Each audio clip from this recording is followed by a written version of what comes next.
I'm going to teach you 3 different strategies to reduce your stress and anxiety. Step number 1, thinking.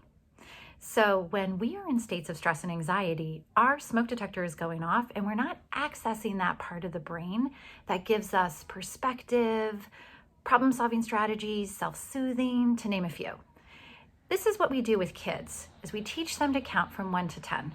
But for us as adults, that's too easy.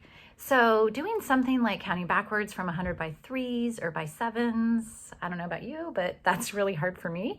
Maybe for some of you, math is too stressful or that is way too easy. So you can also try something like naming an animal for each letter of the alphabet, or use geography, naming 5 different US capitals. So you get the picture where you're using something to promote thought.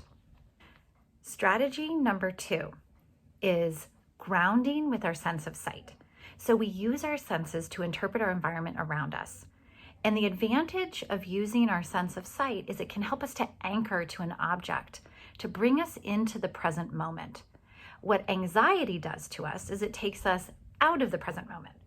It'll bring us to worry about something that maybe I said that could be misinterpreted, or something that's due anywhere else but here, and usually to potential bad news, right? Our anxiety brings us to a heightened sense of possible dangers of what could have happened or what could happen. And so using the sense of sight, an example could be looking around your room and name several different objects, or how many objects you can come up with that are the color blue, for instance. As you can see, I like blue.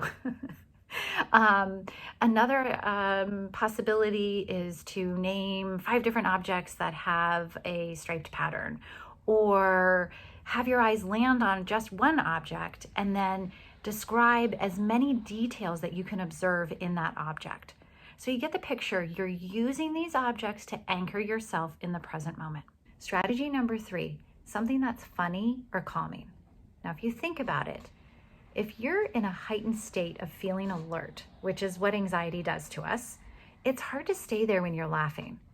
So some examples of humor could be a tweet from your favorite comedian that every time you read it, it's a guaranteed laugh, or a funny TikTok video, or maybe you think babies in Halloween costumes are funny. Something that you could have queued up on your phone and that's easily available to look at.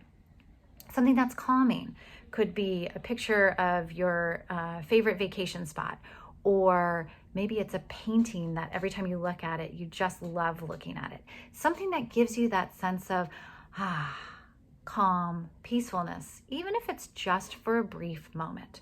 Now keep in mind, it might be hard to access strategy number 3, calming and humor, without first trying 1 or 2. If you spend a lot of time in heightened states of alertness, aka anxiety, then you may need to do strategies 1, 2, and 3 over and over and over, so it becomes a practice for you.